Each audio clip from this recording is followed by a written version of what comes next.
Ronaldo to Chelsea. तो भाई Ronaldo to Chelsea अब एक बिल्कुल ही रियल पॉसिबिलिटी लगते हुए नजर आ रही है।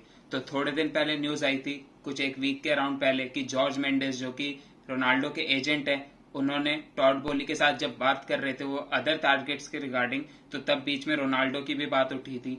फिर अभी बीच में न्यूज आई 2-3 दिन पहले कि Ronaldo wants to leave Manchester United, क्योंकि उन्हें लगता है कि जो क्लब का एम्बिशन है वो उनके एम्बिशन से मैच नहीं हो रहा।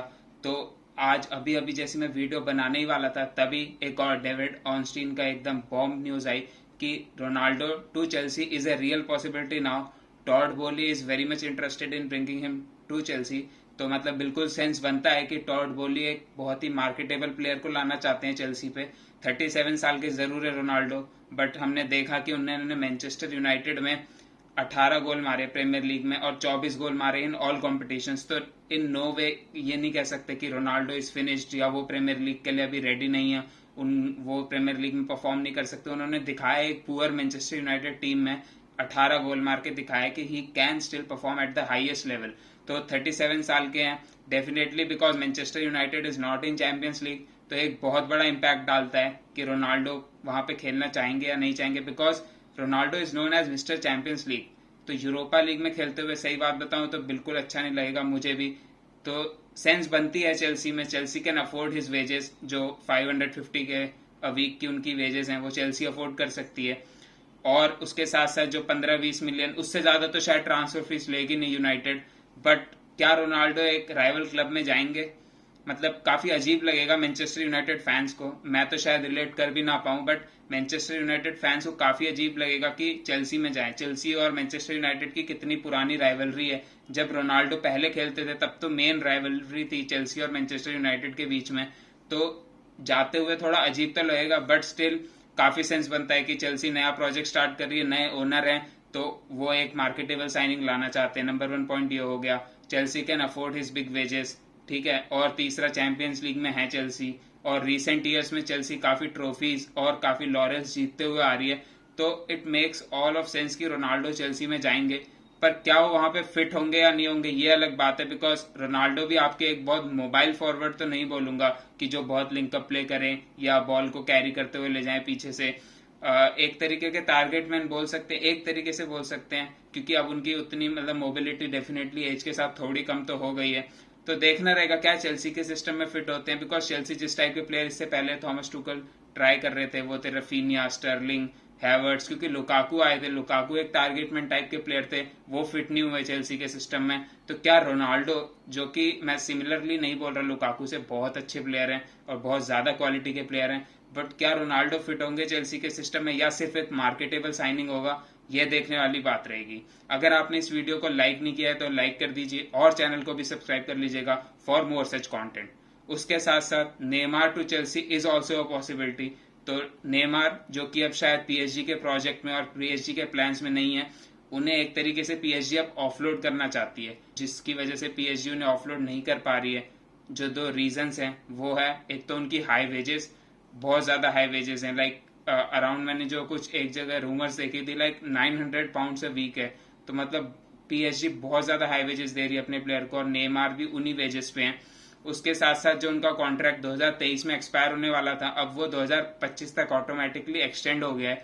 तो एक तरीके से अगर वो लीव करते हैं तो कोई क्लब, पहली बात तो उतनी वेज अफोर्ड कर नहीं पाएगा मेरे ख्याल से। तो वर्ल्ड में कोई क्लब नहीं है, शायद न्यूकासल कर ले, बट न्यूकासल डेफिनेटली नेमार तो नहीं आएंगे। तो कोई क्लब इतनी अफोर्ड वेजेस कर नहीं पाएगा, और नेमार पे कट क्यों लेंगे? मतलब जैसे नेमार की कैपेबिलिटी हमने देखी है कि कितने टैलेंटेड हैं, बट थोड़ा बहुत उनके वर्क रेट पे, थोड़ा उनके एथिक्स पे, प्रोफेशनलिज्म पे बार बार क्वेश्चन उठे हैं। तो मेरे को तो नहीं लगता कि नेमार प्ले टाइम के लिए या अच्छी क्वालिटी की फुटबॉल खेलने के लिए पे कट लेने वाले में से प्लेयर हैं। वो अपना आराम से वहां पे दिन काट रहे हैं पीएसजी में।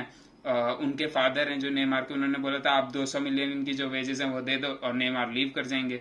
तो पीएसजी भी ऐसा ही कोई सोल्यूशन ढूंढने की कोशिश कर रही है जहां पे नेमार को लोन पे भेजें और पीएसजी उनकी मेजोरिटी ऑफ द वेजेस पे करेंगे, बिकॉज और कोई क्लब में इतनी कैपेबिलिटी है नहीं उनकी वेजेस पे करने का। तो चेल्सी एक और ऑप्शन बन के आ रही है कि रोनाल्डो और नेमार दोनों को ले आए चेल्सी।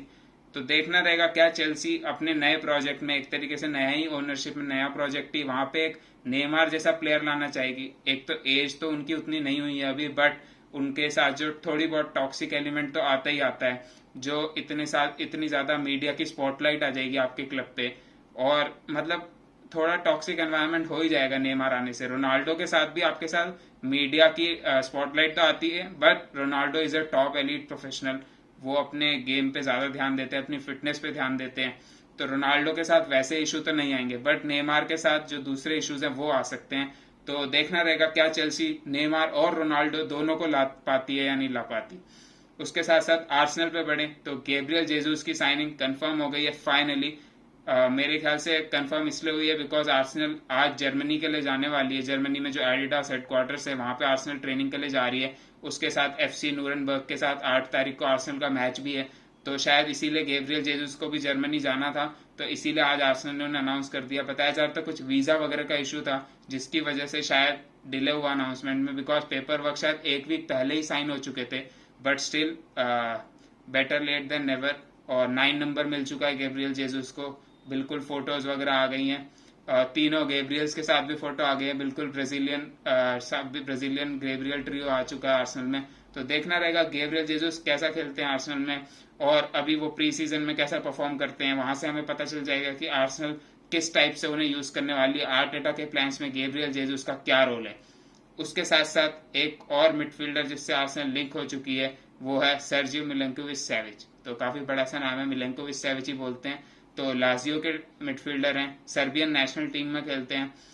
6 फुट 3 इंच के एक बहुत ही बड़े बिल्ड के मिडफील्डर हैं, बट स्टिल काफी मोबाइल है, काफी गोल स्कोर करते हैं और काफी क्रिएटिव टाइप के मिडफील्डर हैं, बट सेंट्रल मिडफील्डर हैं। तो ऐसा हो सकता है एक मिडफील्डर डेफिनेटली आर्सेनल को चाहिए जो फिजिकलिटी प्रोवाइड करे, एक डिस्ट्रॉयर टाइप के मिडफील्डर, जो डिस्ट्रॉयर वर्ड काफी बार आपने सुना होगा, यूज करते हैं लोग, उस टाइप के मिडफील्डर हैं।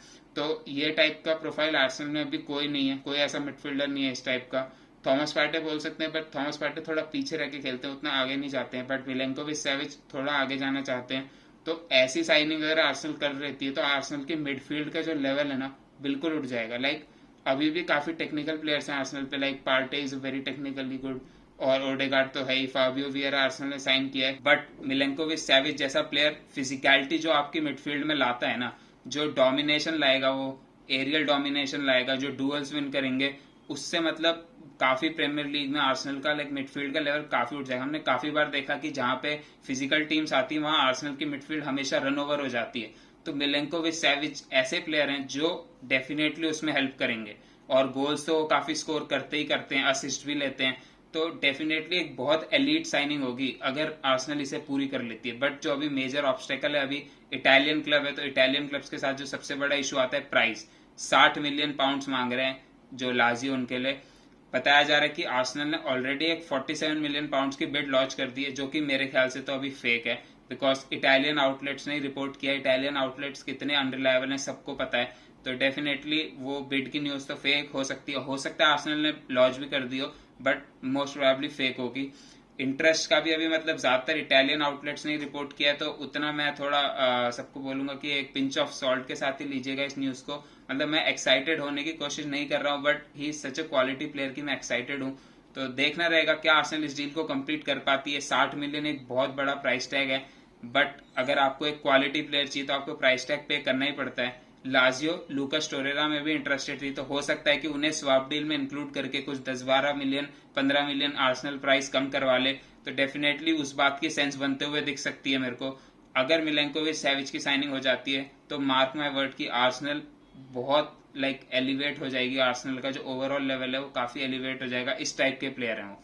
आगे बढ़े तो आर्सेनल का कोडी गाक्पो में इंटरेस्ट अभी भी है। आर्सेनल अभी भी कोडी गाक्पो के आसपास पीएसवी से बात कर रही है कि क्या मतलब उनकी क्या प्राइस होगा और क्या मतलब पता करने की कोशिश कर रही है एक तरीके से।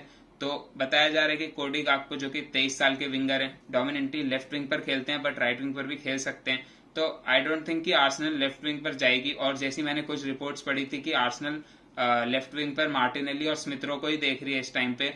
उसके साथ साथ वो राइट विंग पर ही लाना चाहते हैं और प्रीमियर लीग से ही विंगर लाना चाहते हैं, बिकॉज आर्सेनल अभी इस टाइम अपने टीम में क्वालिटी इंक्रीज करने की कोशिश कर रही है। क्वांटिटी लास्ट टाइम इंक्रीज कर ली थी, लास्ट विंडो में 6 प्लेयर साइन किए थे।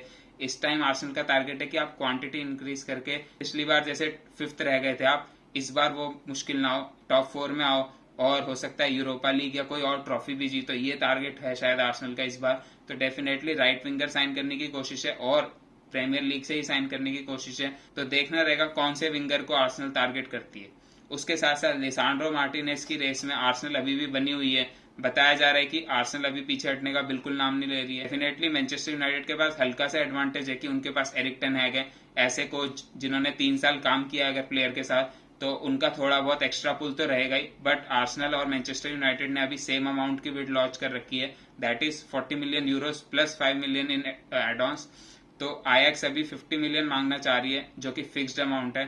तो आई थिंक थोड़ा बहुत नेगोशिएट करके तो कम हो जाएगी प्राइस, बट देखना रहेगा कि प्लेयर की प्रेफरेंस क्या है। अभी तक जो रिपोर्ट्स आई हैं, जो अनबायस्ड रिपोर्ट्स हैं, बायस्ड रिपोर्ट कुछ ये बोल रही है कि आर्सेनल एडवांटेज में, कुछ बोल रही है यूनाइटेड एडवांटेज में, जो लेकिन ज्यादातर अनबायस्ड रिपोर्ट्स हैं उनका मानना यह है कि प्लेयर की प्रेफरेंस इज प्रीमियर लीग, और वो एज सच यूनाइटेड और आर्सेनल के बीच में किसी को ऐसे प्रेफरेंस नहीं दे रहे हैं at this moment of time.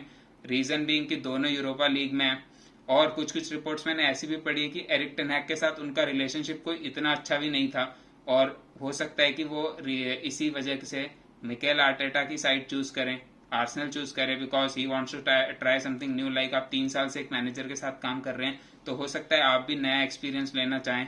तो देखना रहेगा लिसांड्रो मार्टिनेज कहाँ जाते हैं। मेरे ख्याल से इस वीक में ये डील कंप्लीट हो ही जाएगी। उसके साथ साथ मैनचेस्टर यूनाइटेड की अगर हम बात कर ही रहे हैं, तो क्रिश्चियन एरिक्सन की साइनिंग हो चुकी है मैनचेस्टर यूनाइटेड द्वारा। अनाउंस नहीं किया है, बट डेविड ऑनस्टीन की तरफ से भी कंफर्मेशन आ चुका है, फैब्रिसियो रोमानो की तरफ से भी हेरविगो आ चुका है। तो क्रिश्चियन एरिक्सन जो कि ब्रेंटफोर्ड भी जा सकते थे, स्पर्स से भी थोड़े बहुत लिंक्स आ रहे थे, बट उन्होंने मैनचेस्टर यूनाइटेड चूज किया for some obvious reason. Manchester United is definitely a bigger club than Brentford, और यूरोप मिल रहा है आपको वेजेस मैनचेस्टर यूनाइटेड काफी बेहतर प्रोवाइड कर सकता है इन कंपैरिजन टू ब्रेंटफोर्ड। तो देखना रहेगा क्रिश्चियन एरिक्सन कैसा परफॉर्म करते हैं, क्या रोल रहता है, बिकॉज काफी सारे अटैकिंग मिडफील्डर हैं ऑलरेडी मैनचेस्टर यूनाइटेड में, like in form of Bruno Fernandes, Donny van de Beek. अब एक और क्रिश्चियन एरिक्सन आपने ऐड कर दिया है, क्या एरिक्सन को डबल पिवट में खिलाया जाएगा फ्रैंकी डियोंग के साथ, जो डील काफी क्लोज है। तो देखना रहेगा कि किस तरह से एरिक टेन हैग फील्ड करते हैं अपनी फर्स्ट 11। मैनचेस्टर यूनाइटेड भी अभी थोड़े दिन में थाईलैंड के लिए जाने वाली है फॉर प्री सीजन, और फ्रैंकी डियोंग की डील को उससे पहले क्लोज करना ही चाहेंगे। वहां पर भी थोड़े बहुत ऑब्स्टेकल्स आ रहे हैं। बताया जा रहा है कि डील इज क्लोज, जो 65 million plus 20 million in add-ons की डील है। लपोर्टा ने आके थोड़ा बहुत ऐसी इंटरव्यू दे दिया था कि we don't want to sell Frenkie de Jong, but I think it was just part of tactics, और एक तरीके से मतलब पॉलिटिकल मूव था कि अपने फैंस को बताने के लिए कि हम बेचना नहीं चाहते हैं, but due to wage issues हमें बेचना पड़ रहा है। बट वो बेचना चाहते हैं एक तरीके से उन्हें फंड्स बनाने के लिए, ताकि वो रफीनिया साइन कर ले, लेवेंडोस्की साइन कर ले, कुंडे साइन कर ले।